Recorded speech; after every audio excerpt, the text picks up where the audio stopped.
ngo hari ikaze muri iyi video. Nkuko ubibona uyu munsi ntago ndi njyenyine, ndi kumwe n'umutumirwa. Aseman, ntago wumva ko video yatangiye? Sorry, ntago nari ko twatangiye. Mva kuri telefone. Ya, uyu munsi rero tugiye kuganira iki? Uyu munsi tugiye kuganira ku mukino w'iteramakofi. Mbese bihindutse siporo kandi ibyo kandi uzi ko hano tubivugaho. Nyine ngira nzi ko hano muganira business, tugiye kuvuga ku nama y'umunsi nk'ibisanzwe, ariko twige nyine icyo mukino w'iteramakofi watwigisha mu buzima na business nyine nk'uko uri kubivuga.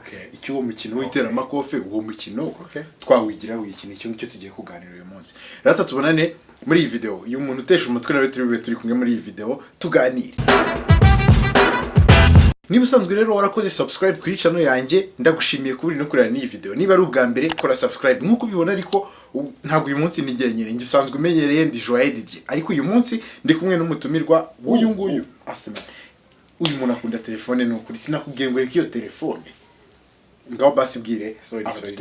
Yego, aho dutandukaniye rero murabona we yambaye impeta, njye ntayo mfite. Yego, ikindi mwumvise ya ndirimbo igezweho ya mutipe barimo ngo icyama njye nawe tukibaruka impanga. Kera rero ababyeyi bacu ya ndirimbo bayumvise kera tutaravuka, bagira inspiration yo kubyara abana babiri b'impanga, barambyara. Uyu nguyu yitwa Joye Didier, njye nitwa Niyonzima Joye. Aho niryo tandukaniro ryihuse. Yego, Niyonzima Joye rero tuzatubana muri video zimwe na zimwe. Iyi ngiyi agiye kumfasha kubaganiriza ku kintu ikihe tumaze kuvuga, ikihe umukino w'iteramakofi. Yego, umukino w'iteramakofi. Uyu munsi rero icyo tugiye kuganira cy'umukino w'iteramakofi, tugiye kuwigiramo byibuze amasomo 5. Harya nabaye abantu bakina umukino w'iteramakofi tuzira wa musaza amagara kuri radio cyane twarutika ngafe nabo ndi kuvuguriya bya twabona muri ring ya dad. Hari abandi tuzi nk'abami Mayweather, ba Pacquiao, ba Mayweather na Pacquiao. Yego, nabo ngabo tugiye kwigiraho uyu munsi, tugire isomo tubakuraho. Isomo rya mbere nshaka ko tuganiraho, rya mbere dushobora gukura ku bantu bakina umukino w'iteramakofi twihuse, ni iryo gukanda like. Kanda like kugira ngo ino video abantu benshi bajye bayibona. Iyo ukanze like, YouTube ira promoting iyi video. Yego, isomo rya mbere twihuse, iryo ntago ari ryo nashaka kuvuga, no gukomeza gukora cyane. Kubera iki gukomeza gukora cyane ari ingenzi Joye? Tubwiye. Impamvu gukomeza gukora cyane ari iby'ingenzi. Reba nk'aba batipe aba bakina box. Aba batipe bakina box umukino w'iteramakofi, ubona ko bitoza igihe kinini. None no mu kwitoza igihe kinini abanza kugenda kubitika igihe cyose ari muri ring, mu myitozo arakubitwa. Ntago umukino wa mbere akinnye ariko utsinda, bese buri gihe aratsindwa. Hari n'undi nabonye ejo bundi ntago nibuka izina rye, abantu bose bari bazi ko ari butsinde, aragenda aratsindwa. Rero urumva gukomeza gukora cyane, ugakubitika, bakagukubita ingumi imwe, bakagupanchinga kabisa ukavamo wabyimbye mu maso, ariko ntucike intege. Ibyo ngibyo ni ikintu isomo rya mbere dushobora kwigira kuri abatipe bakina box. Mbese mbona bagira ukwihangana no kudacika intege, bagakomeza bagakora cyane. Ibyo ngibyo uvuze nibyo. Reka ntange nk'urugero. Urugero, umuntu witwa Thomas Edison yavumbuye ibintu byinshi cyane, ariko kugira ngo avumbure itara iringiri ducana mu nzu rya rindi ry'agacuma, byamusabye gukora inshuro ibihumbi 10 kugira ngo agere ku itara.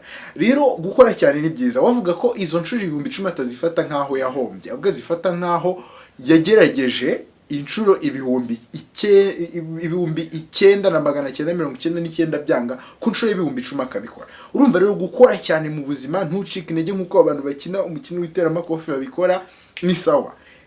Katugena no ku kintu cyane. Ikintu cya kabiri twakwigira ku bantu bakunda gukina umukino w'iteramakofi, ni ukuzirikana ko ibintu byose bitubabaza ari ibintu biri temporary, by'igihe gitoya. Igihe gitoya no kuvuga ngo mu buzima, niba uri mu rugamba rwo gutera imbere, jya uzirikana ko ibintu bimara igihe, ibintu bikubabaza bimara igihe gitoya, ariko nugira icyo ugeraho, ibyo bintu ibyo wagezeho, ibyo ngibyo wagezeho byo bizamara igihe kinini abantu babitekereza. Bidusobanurire Joye. Urumva kuri icyo ngicyo icyo nakivugaho, natanga nk'urugero rwa Muhammad Ali ntago twibuka inshuro yatsinzwe, nta nubwo izo ngizo tuzizi, ahubwo tuzi ukuntu yakubitaga abantu bipfutse agahita batura hasi. Urumva rero akababaro kose umuntu yahura nako ntago ari abantu bibuka, ahubwo twese twibuka ishema ryo gutsinda umuntu yagize. Rero nyine icyo ngicyo cyuko igihe umuntu yatsinzwe, iyo utsinze ntabwo kibukwa. Gutekereza gutyo rero bishobora gutuma buri gihe umuntu adacika intege. Uramutse ucitse intege abantu bose ibyo babyibagirwa. Ikintu cya gatatu rero nanone twabigiraho ni ukudashaka gukira vuba, kwihutisha ibintu cyane. Ibyo ngibyo bisobanurwa n'ikintu mu mukino w'iteramakofe bita knockout. Knockout yisobanura joye, dusobanuriye knockout ubundi ni. Knockout urabona kwa kunda abantu baba bari kurwana. Hari igipfunsa mu kubita gutyo ugahita ubona ahise asinzira, igipfunsi kiza kigahita kirangiza umukino wose nyine. Niyo mpamvu bawita knockout, nuko umuntu knocking rimwe ugahita asinzirira rimwe, umukino ukaburangiye aho ngaho ntukomeze.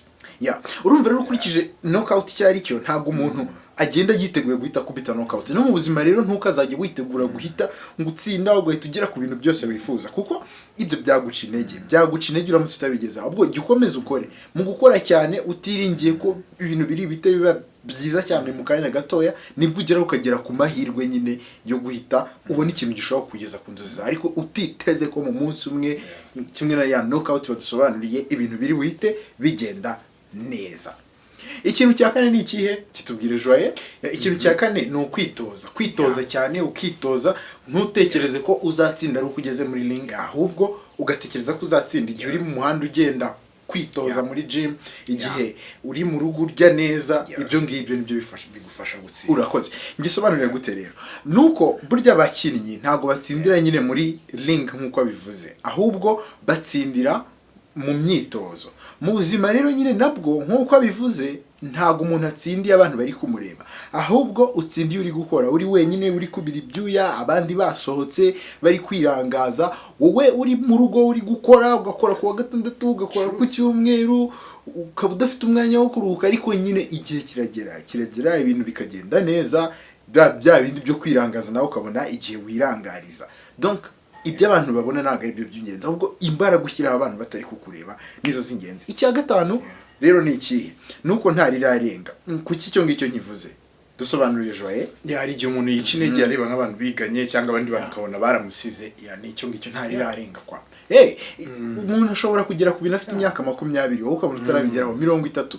Niba ufite imyaka 40 witoje cyane, ugakora cyane nk'uko umuntu ukina boxe igihe cyose yitoje agakina, aragenda agakora akazi nyine agomba gukora. Uri kubyumva? No mu buzima rero nibyo, ntarirarenga. Icy'ingenzi ni ugukora cyane, umuntu akomeza agakora. Turabashimiye rero kuba mwarebye ino video. Ushobora gukanda hano ugakora iki, ukareba ino video yindi, cyangwa se nawe berekaho ha subscribe ni hano imbere yanjye. Hano ni ukora subscribe kuri aka kantu karimo isura y'umugabo. Akangaka. Tubabwira iki rero? Duhure muri video ikurikiyeho, gusa mutubwire uko mwabonye ino video. Sasa rero bye bye. Ciao ciao.